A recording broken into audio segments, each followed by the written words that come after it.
In a world with only hot takes, Two college friends try to cool down sports media. join Jack and Jared every week as they tackle the biggest stories in the NFL. And give the reasonable football analysis you won't hear anywhere else. Welcome to 710 Sports. Welcome back to episode 42 of 710 Sports with Jack and Jared. Thanks for joining us after week 3 of the NFL season. We missed you this weekend, but we've been busy with travel and work. But we did watch the games, and boy, we had some good ones. We had some massive blowouts. We had some close games. We had some surprised scores. The alliteration is getting me, folks. Yeah. And just overall, a great week 3. We're going to be talking about week 4. Looking forward here. And I don't know, Jack, how you doing? Yeah, I'm doing well as a viewer of a scoregami of the unique scores. There were 2 scoregamis last week. Oh wow! Obviously the Dolphins, putting up 70. There's only teams don't score 70 every day, so that's obviously one. But there's also I think it was one of the Monday night games. I forget it was some sort of like kind of like gross game. It was one of the gross games. There was like a safety in it, and a safety always helps the math. It was like 18-26 or something. I forget what it was, but always fun to watch those. We now have as many on this season as we did all of last season, I believe. Yeah. So, yeah. Hey, fun safeties stuff. are good. We had a couple of safeties this weekend, I believe, in the NFL, which is odd considering there's only on average about 14 a season, I believe.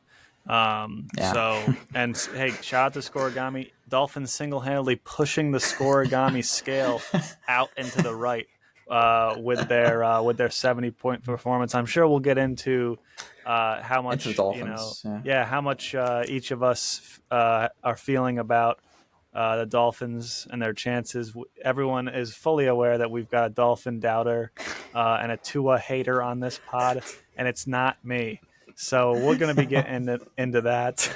But just as a quick agenda, we're going to be talking about Lions and Packers on Thursday Night Football. We'll give our predictions. We're going to talk about the 710 Sports Super Bowl. Folks, we don't get this very often, all right? This is the Dallas Cowboys versus the New England Patriots, 425. Probably going to be the game of the week with America's team and America's wannabe team. So that's pretty big for us. We'll be discussing that, I'm sure. We'll go plenty over our allotted time on that one. And then we'll be talking about the Bills in Miami, which should be the best game of the weekend, hopefully. So I don't know. Well, you want to jump right into it there, Jack?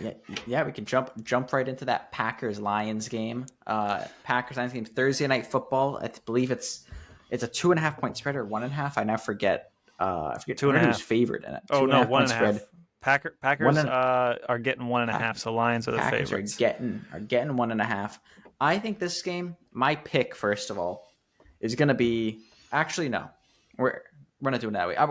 I'm going to say first. Okay. Let's look at the 2 games these 2 teams had. They're both 2-1. This, in a sense, I think it's maybe not the best game of the week, but it's going to be maybe the most impactful. Well, that sort of range, because this is 2-2-1 teams in the NFC North.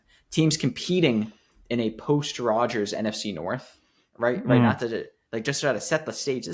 There is some stuff here. Lions, Packers, that sort of divisional rivalry. Both teams wanting to be the top dog here, and I think so. That's the sort of stage. I think this is an important, and everyone in America is watching. Right, it's a primetime game. Everyone who has Amazon Prime, but you can watch it for free on Twitch. Literally anyone with internet can watch this game. All eyes are on it. Yeah. You can watch Thursday night games. I didn't know live. Not sponsored, by the way. But I'm taking the Lions here. I'm taking the Lions. I know that was some preseason. Like up to this point. Buying some of that Lions hype, buying a bit of that. I just think the Lions are a slightly better team. I think the Packers did win last week, but not only did it take Derek Carr getting hurt, but it took the Saints scoring nothing in the second half, and the Packers did not score for 3 quarters. Yes, they scored 18 and 1 in the fourth quarter, like that, which is impressive. But that's nice. It's not discounting that, but I am worried about those other 3 quarters. Because sometimes sometimes, yeah, you can do it all. You can do it all in one quarter, but a lot of times you don't get that luxury. A lot of times the other team's going to be scoring points or putting up a better defensive performance or something. It's not going to let you get a comeback like that. On top of the Packers losing to the Falcons, who the Lions just beat, that being a relatively recent. I know you don't want to play like rock paper scissors like that with football, but there is an element of that okay, well, like the Lions literally just beat this team and the Packers literally just lost to them, sort of thing. I think it's some weight, even if not a ton. But that's my initial vibe when I think about this game. Sure. Thoughts? I agree that these are the two best teams in that division, and they will be fighting to all the way to the end here to see who will make it in the playoffs. And I think maybe they both will make it to the playoffs because I think that they're both good teams. I'm going to focus a little bit here on the Packers and their win against the Saints, right? So you say they were down 17-0 going into the fourth quarter, but the thing is that wasn't all from the Saints, and it wasn't. It was mostly the Packers making mistakes. There was some really bad play calling early on. They turned the ball over twice on downs on fourth down. One of those, it was a 4th and 2, and they went with the halfback toss, and the running back was a good 10 yards off the first down, the line to gain. I couldn't believe it, but the thing was, if you haven't seen this play, I gotta say, audience, go and check it out because it was a halfback toss, but then it was a reverse double back to Jordan Love. So it was a second lateral to Jordan Love. He fumbled it. It was a bad toss, picked it up, tried to throw it, broke both his own ankles as he threw it, did like a split, and then just airballed it over his open receiver on 4th and 2. What are we doing, guys? What are we doing, right?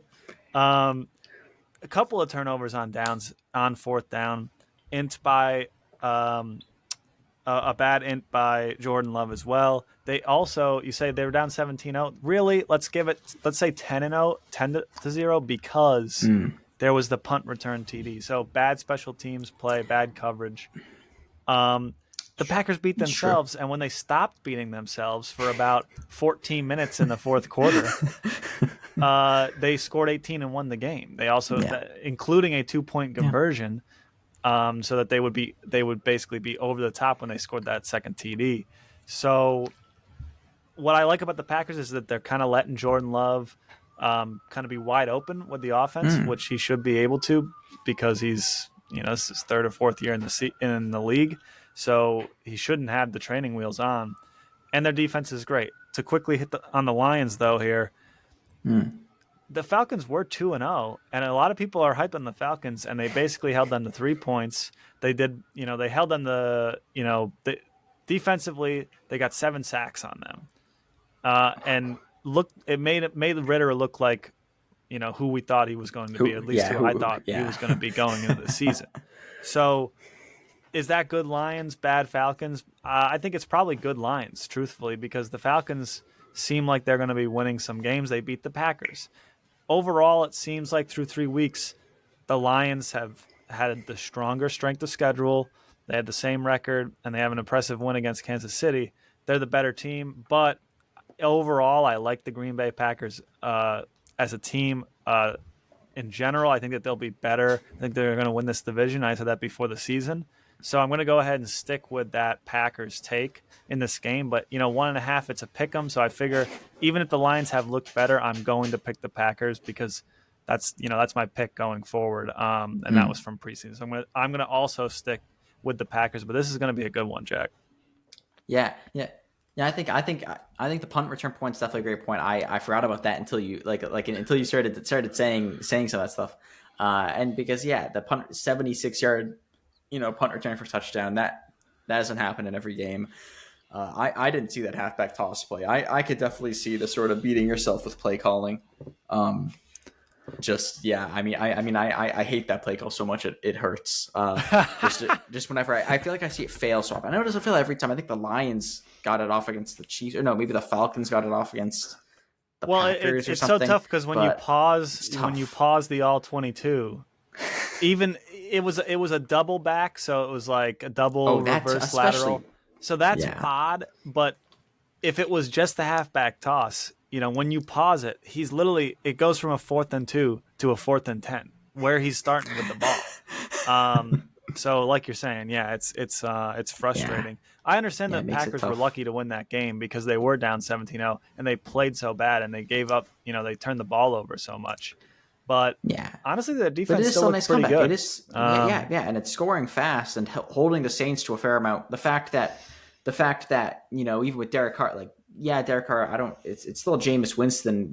He 10 for 16, 101 yards. Isn't that could be a lot worse, right. It's like he played like it's still. I know last season I was relatively hot on Jameis Winston until the Saints started playing games. But that's why I think that is like yeah. I think I definitely get the close factor. It is and it is Packers have home field advantage. This game I definitely can see an effect on that. Even if just mentally, even the sort of Packers at Lambeau for decades they've dominated there. Especially the Lions. Against the Lions. So like that. I could definitely see in a game that I think I too will be close. I could see that being a factor too. So I get that. Absolutely. All right, let's change gears here a little bit and get to the big segment of the episode, the 7-10 Super Bowl. If you are new to the channel and you're unaware, Jack is a diehard New England Patriots fan. I, a diehard Cowboys fan. And so we are going to be sort of against each other this weekend. Our teams will be. So it looks like right now the Cowboys are 6.5-point favorites going in. Yeah. It is in Dallas, and it'll be a 4:25 game. You want me to take the lead on this one, Jack? Yeah. You take the lead on this one. All right, so let's get this out of the way. We're all aware of what happened on Sunday, and if you're a fan of the channel, if you're a subscriber, you know that this isn't anything new. This is anything surprising. This one comes down to, the same old Cowboys in the sense that they are unprepared and undisciplined. Okay. In the first 2 games, they had 11 penalties combined. In this game, they had 13. To start on the first drive offensively, it was 3rd and 6. They had an offsides, went to 3rd and 11. And then they had a delay a game after that, and it went to 3rd and 16. That's how they started on their first offensive drive and ended up going 3 and out, believe it or not.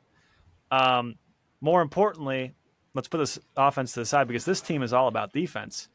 They just looked slow. They looked unready. They looked like they just weren't playing hard. They weren't playing smart. The defensive line just looked a little bit slow. The defense in general looked confused while they were out there, didn't know exactly what the play call was. And basically they gave up a ton on the ground, both to James Conner and Dobbs at times. And when they did get pressure on Dobbs just basically stood in the pocket, took some hits, made some incredible throws, and basically that was enough because offensively Dallas struggled. So I will say that on the defensive side, they gave up 21 in the first half and then only 7 after that. So they definitely tightened up. I think that they weren't ready because they thought, "Oh, this is a Cardinals team. We don't have we're outscoring our opponents 100-10 or whatever it's been. We don't have to really worry about the Cardinals." That's a classic Cowboys team thing to do. They sort of are, getting a little bit ahead of themselves, thinking, "Oh, this might be the year. This might be the year." There's obviously a ton of media attention about the Cowboys. So this was a classic trap game. And I will just say to highlight on the offense, we know that this isn't the strength of the team, but something I really noticed that I think won't happen again was 5 trips to the red zone. This is what everyone's been saying. Trips to the red zone for the Dak and the Cowboys. They went 1 for 4 getting into the end zone, and they only had a field goal. They had 2 field goals, a turnover on downs, and obviously the end to end the game. But what I noticed was of those 5 trips, 4 of them started on the 10-yard line. They, in a sense, and I should say, they started from 1st and goal from the 10. The first one went 1st and goal from the 10-yard line. They got a touchdown. The next one went 1st first and goal from the 10-yard line. They got a field goal. The next one was 1st and 10 from the 11-yard line, and that was a turnover on downs. Then they had 1st and goal from the 10-yard line, a field goal, and then the last one was 1st and goal from the 5-yard line, but it was an int. This was when they were out anyway. Of those 5 trips, it condenses the field, right? So the coverage only has to play, to the end zone. They don't have to worry about 20 yards after that. And so it's just hard. It's just a bit harder. Yeah. I'm making excuses for them. They should be able to get those 10 yards and get in the end zone, but it's just slightly different than a normal 3rd and 10 or 1st and 10, I should say. It's a weird sort of coincidence or situation. Because first, the distance, but also, it's that distance came out with the fact you can't get another first down for the 1st and goals. And if it's first and 10 at the 11, you can get a first down, but then you're basically in the end. It's right. Yeah, it was basically it's tough. It was 1st and 10 from the 11, so it was basically and goal. So super weird. I talked a lot about the Cowboys, but basically this will be a huge bounce back game for them. Them coming off of this big loss, especially in the 4:25 hour against the Patriots. It's two good defenses, but the Patriots, they're just going to be sort of in these close, grinded out games against average teams, and I think that they're going to be losing to a lot of the better teams, although they kept it fairly close to the Dolphins and the Eagles. So I would expect the same, but I think Cowboys will win by at least a touchdown, maybe more. If they really have a true bounce-back game, they could win by double digits or more. There's just nothing I've seen out of the Patriots offense that gives me much concern. But I don't know. What do you think, Jack? Really? That's a hot take. Hot take, police. But I mean, First, I'll similarly start by talking about the Patriots. I think everything you said about the Cowboys is interesting. Don't really have much to add on to that. For the Patriots, nice, solid win, solid bounce back win. What was it, 15-10? Classic against Patriots the Zach Wilson win. Jets. Yeah, classic Mac with about a 50% completion rate. Really, what else can I say? I watched this game. Fully, it was just a Patriots sort of game. It was just a modern. There were some nice throws in there. There's some nice running. Zeke averaged 5 a carry, 15 carries, 80 yards or something. He played pretty well. I think that's why it's interesting if the Cardinals run defense. I mean the Cardinals. If the Cowboys run defense was having. I know that last season was a big concern. But if that remains a concern, that would definitely be good for the Patriots. But yeah, this game really not that solid by the Pats. It was the Jets, right? Of course, they're going to beat the Jets 7 years straight. This is now the 15th game in a row, I think. Cool. You beat the Jets by 5 points after you were hopefully going to improve so much and how you were so competitive. You got 2 big moral victories the first 2 weeks. I would have wanted a moral victory here, right? Yeah, it's an actual victory. That's nice. I would have wanted both. Right, I would have wanted my cake and to eat it too for this game, especially or at least in terms of going into this next game. The Cowboys have done a lot of Patriots fans a favor in giving them hope by looking at it for one thing, unfortunately, I think we talked about last time, Diggs getting hurt, being out for the season, and them tossing a freebie to the Cardinals. Both of those things, I think for. That can get that is why the spread is only 6.5 points. But that's where there is some hope for the Patriots. Why I think it would be less shocking than it would a couple of weeks ago. I know 2 weeks ago I said there's nothing that can happen to make me pick the Patriots in this game, and this was close, right? The Cowboys were getting close here. If there was one more major injury, right, that would have been enough for me. At this point, we're getting close to that threshold. How much would have to happen? But it's going to go back to what I said then, right? I think the Cowboys are just the better team, even despite that loss. And I'm going to follow my Patriots, my Patriots algorithm here, and that's they're playing a team that's going to make the playoffs and probably have over 500 record on the season. And if those 2 things are to happen, the Patriots will probably not win this game. Unfortunately, at least until and I'm going to follow that until I'm proven otherwise. So if they win this game, there you go. I was wrong, but beating the Jets by 5 in a 10-15 game. Doesn't do that isn't enough for me to break that feeling. And I think I called the Patriots to win anyway in that game, so I was right anyway. But that game did not give me enough to sort of break that down feeling I have on the Pats. So I'm also going Cowboys. I think it could be I don't think it'll be more than a touchdown. I could see it being 7 points a touchdown. I could see this being a field goal. Or 5 points. I'm thinking the Patriots defense will keep them in it enough, and the Cowboys. I don't have enough faith in the Cowboys offense. Mostly. So I think it'll be a defensive game. I think it'll be a good game. But that's why I think I definitely think the Cowboys will win, but I do think it will be a close score, I would say. Yeah, that's fair. And I believe the New England Police Department is coming after you for picking against the Patriots, especially considering it's the Cowboys. Unfortunate you can hear that. Ooh. Ooh. But I will say that, it's probably 6.5 because that's actually a big spread for two teams that are, better on defense. So 7 points could still be a lot. So maybe that is maybe you could think of it as that being part of it, I guess. Between these two teams, they've actually only played 14 times, dating back to the 70s. Through the 70s and into the 90s, the Cowboys won the first 7 matchups. Then it actually flipped to the Tom Brady era, and the Patriots won the next 6. I was going to say, wonder why. In 2021, the Cowboys won the last matchup.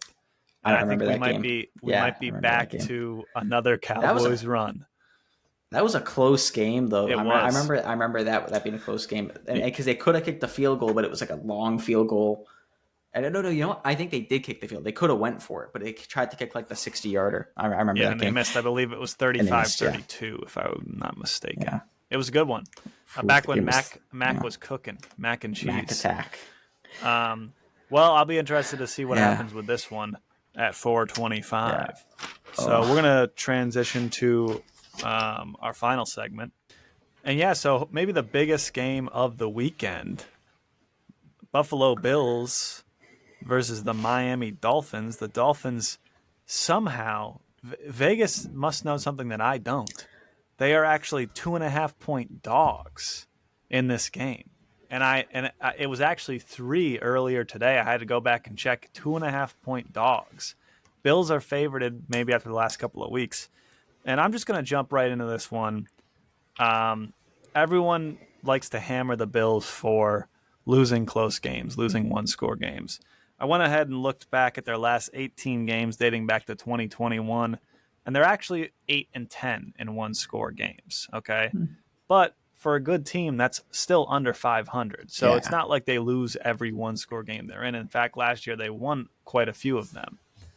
But if we just even look at this year for the Buffalo Bills, the opening game of the season in prime time in New York against a good Jets team who are a lot better with a new quarterback, who are anticipated, being at least in the playoff and maybe, are going to be making a Super Bowl run, right? Some people call them to go pretty far, yeah. Yeah, so you've got a lot of hype around this game, and the Bills basically got the biggest gift that they could have with Aaron Rodgers being injured on the 4th play of the game, and they lost that game, right? And it's so many of these games where when it's even in the playoff win last year against Miami, it was a very close game with a backup quarterback, with Miami playing a backup quarterback, and then they get blown out by the Bengals in their own arena. Okay, it seems like the bigger the sort of the game, higher the stakes. Yeah, the higher the stakes. Unfortunately, the Bills just find a way to lose, and they just don't deliver. Meanwhile, maybe Vegas just sees them beating up on these teams, blowing teams out by 30, teams like the Commanders and the Raiders, I believe. Yeah. And they just say, oh, well, they have to be favorites, even though Miami just scored 70 points, right? They just scored 70 points. I don't understand how they're not the favorites in this game. So if it's not clear yet, I'm taking the Dolphins. I took them to win this division to start before the season started. And they're looking fantastic. They're looking great. I mean, they literally hung 70, and they could have broke the record and hung 73, but they didn't want to humiliate the Broncos. That was really you didn't want to humiliate the Broncos. I mean, it was a little late for that. Your backups were put up like 14 or 21 on them. What are we doing here? I mean, come on. So yeah, I mean, come on. I think that this is going to be clearly a Miami win, and I just don't understand the spread. Maybe I'll be proven wrong because Vegas always knows, right? What do you think, Jack? Yeah, yeah. I gotta start with this, and that is that I was wrong. I was right. I know it was just the Broncos they were playing against, but it's getting to the point, right, where with these games, it's hard to remain a Dolphins doubter, right? It gets harder each and every day.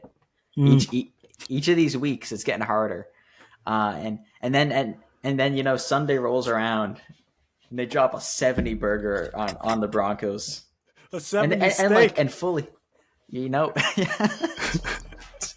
When they drop one of those, and they should have, they beat the all-time yards record. Yeah, like you said, I can't believe they did not kick that field goal for the Dolphins fans, for the Dolphins players, getting literally a piece of NFL history. Only time a team scored more than 70 was in like a Super Bowl in like the 40s or something. I think like the Bears blew out a team 73-0 or something in one of those like wacky football teams like during and the how about war. for all the fans, not just the Miami fans, that we could have watched that happen, Yeah, NFL history before your eyes, and like you said, like it was already over. It wasn't. It was too late. It was too late for them to be embarrassed. Like come on. At that point, they tried to not. It wasn't like they kept the starters in. It wasn't like they played Tua this whole game, right? They just like the Broncos were just that bad. But I do, in all seriousness, this was also without Jalen Waddle. This whole game, this whole performance. Hard to believe. The Dolphins their offense is just too electric, right? It just on all levels, like each part of it. I saw because I watched the Patriots play the Dolphins. I'm impressed by them holding that few points, but still, like that, even the Patriots who have, even in these games, Miami have beat them, have played good defense in these games. That Tua undefeated record, all that against Bill Belichick, like they play good defense, so I'm used to that. I'm okay. Yeah, week 2 wasn't a ton. I mean, it's getting to the point here that it's hard for me not to believe in the Dolphins, especially coming off of a win like that. The momentum I feel like that gives you. So that's why, I'm also going to take the Dolphins. And stuff like that playoff game. They always pick the Bills with a backup. I think they match up well against the Bills generally. I mean, Tua beat Josh Allen, whenever in the past. This game is at Buffalo, so it isn't super hot. That's the one thing I always like to think of that for Dolphins games. But also not with the super Bills, cold. So yeah, exactly. But it's also not the summer. I mean, it's not the winter, so it's not super cold. And yeah, the Bills. Okay, they blew out a very bad commies team, a very bad Commanders team, or very bad. Like if they've seen, they beat the they were 2-0 going into this week, but both of their wins were like barely beating teams we thought were terrible, like the Broncos and the Cardinals. Okay, they blew out the Raiders, right? I think I had the Raiders as a as like a sleeper pick for the number 1 overall pick. I think I gave that take. I'm not going to put much credence in them blowing out the Raiders. Sure. Like there's stuff like that. Even in this win, Josh Allen 20 for 32, 218 yards, a touchdown, and a pick. Yeah, like he ran for another touchdown. He got some good yards there, but it's not like he gave some 300-yard performance and they that. I'm surprised they didn't sit him. I know they probably just transitioned to running the ball a lot, but it still is like I would have expected even higher completion rate. I know this seems like a nitpick that I'm nitpicking a quarterback who won 37-3, but this is it's a trend I feel like I do sometimes see with Josh Allen. And we have seen in some of these higher stakes games. And low complete, like trying to play hero ball, stuff like that. And he's going to have to, right? This isn't going to be the Commanders. He's going to have to. They're going to have to pass the ball a bunch. They're not going to get this gigantic lead early and get to just sit on it. They're going to have to pass the ball, and that's what the concern can be if Josh Allen playing hero ball. If they get down 2 touchdowns, if they get down a touchdown, and it's the fourth quarter, Josh Allen will throw I'm expecting some wacky picks, right? Because that's what's happened. He's a turnover-heavy guy. I think Bills fans would also expect that at this point. There's no doubting that he plays risky in pretty much every way, in every form of his game, whether that be running the ball, passing the ball. So, although I will say, this is kind of ripe for the Bills to kind of make a good showing here and win the game Mm. to set them up for the worst loss later. Like to be like, Oh oh, yeah. well, they beat Miami, whatever. They beat Miami, or even they beat Miami twice in the regular season, and then they lose to them in the playoffs, right? It feels like maybe it's not It just does feel quite like a right for them Buffalo to, thing. yeah, to Yeah. lose quite yet.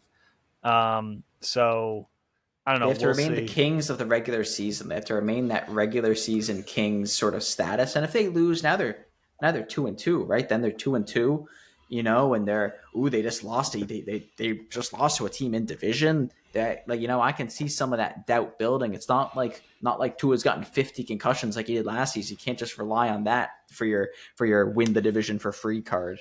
Like I could see that sort of thing. It might mean more to them, even though the Dolphins came out the big thing. The Dolphins could also get get that false insecurity, whereas the Bills might be looking at this, might have more fire in them. I can see a factor like that, and thinking, hey, this is the game we have at home. We know the Dolphins at home can be tough. Yeah, that'll be in like the winter, so it won't be like 90 in Miami, but they're still gonna think, hey, we lost them at home last year. Miami's a tough place to play. Yeah. Thinking like, okay, like we got to give it our all. Like I could see you know, more there. That sort of intangible aspect as well. We'll see. Hopefully, it's a great game. Just before we close out here, a little bonus for you full podcast listeners. We got a big game here. The Denver Broncos versus the Chicago Bears. Believe it or not, the Broncos were blown out by 50 points and let Miami score 70 on them. And they are the favorites in this game because the Bears are so bad. I want to just point out that there were a majority of analysts taking the Bears to beat the Packers in week 1. I want to point that out because it was just the truth. It's a It was wild what take. people thought, that the worst team in the league were somehow a playoff team or something. After what? After trading the first DJ Moore. overall pick? What? DJ Moore. What are we doing? There It's you a go. terrible roster. It's a terrible team. So much so that they're not favored against the Broncos. Of course, I'm taking the Broncos here in a bounce back game. What do you got, Jack? Yeah, I'm also taking the Broncos. There's at least more. Frankly, the offense. Russ is not the reason they are losing these games. This is not like last year where they were losing some tough. If the Broncos could score 17 points, they'd have a winning. If the Broncos scored 18 points a game, they'd have to be undefeated. This isn't like that sort of stuff that was happening last season. This is like Russ, like that game against the Commanders. Russ put up 35 on them, right? What else are you gonna ask him to do? This is like what there's a Justin Herbert stat. Like Justin Herbert has like lost more games than he's won scoring 30 points or something crazy. He's like Justin Herbert has some crazy stat because the Chargers will score super high. He'll score a ton of touchdowns. If his defense could hold teams to 28 points or less, he would be like 20-4 or something. He'd have like a 24 record. Never lose. He'd almost never lose, but the defense always gives up. and that's what it's like for Russ right now. Russ is kind of cooking. He's cooking enough, right? He's making something for dinner. It's not like he just is popping it in the microwave. And I think the Bears, and I don't think the Bears defense is going to be as good as the Dolphins defense. Not that I'm a big Dolphins defense guy or the Commanders defense. Like this Bears team's not good, and they don't have they lost Roquan Smith last season. It's not like they have that much on defense either. They spent their first round pick on a lineman, I believe, not which they probably also they needed it to him too because they need everything. But like it's not like there's a bunch of it's not like there's that much on defense that they have there that I think is going to stop Russ. If the Commanders could barely stop Russ, they didn't. It was like I don't think whoever's on the Bears. Chiefs put up like 41.5. Or something. They had to like they sat all their starters. Like the Bears had an almost equally embarrassing defeat.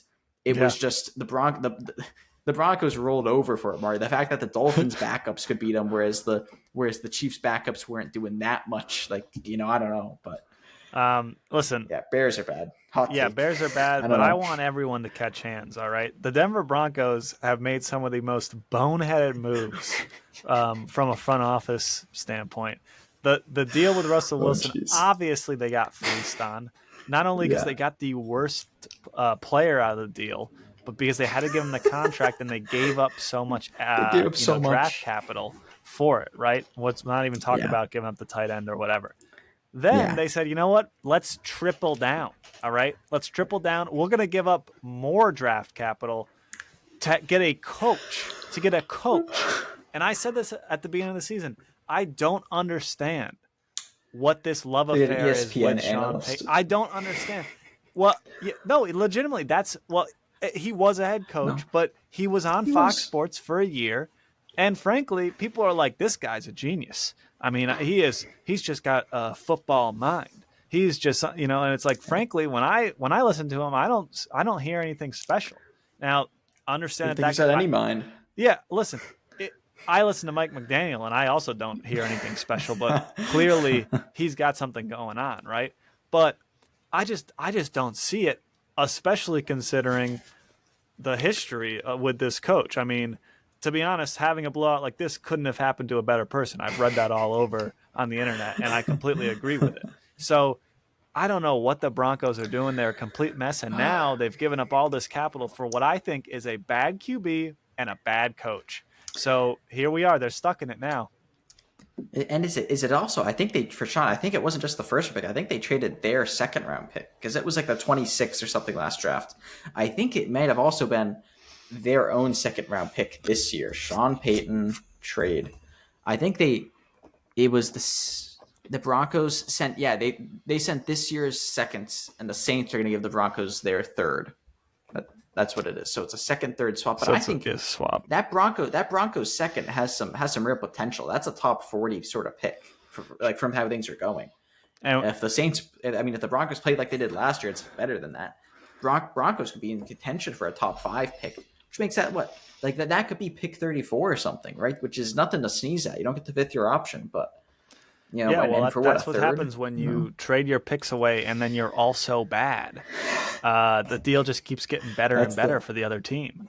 That's the Broncos strategy right there. Yeah, it's. I think they might still be given I thought the Broncos were still giving the Seahawks like a third this year, or 2 or something. Maybe not, I thought so. I believe so. Maybe not. Maybe like a 6th or something. I know it goes to the. I think it goes this year because I know the Texans get the Browns pick this year, so I know that, and those deals were the same offseason. But maybe not. That might not be accurate. Might be spreading some fake news. Yeah, listen. All I know is that it's a bad situation up there with the Denver Broncos. But you know what? Hopefully they get their first W this weekend, and maybe it will be their only.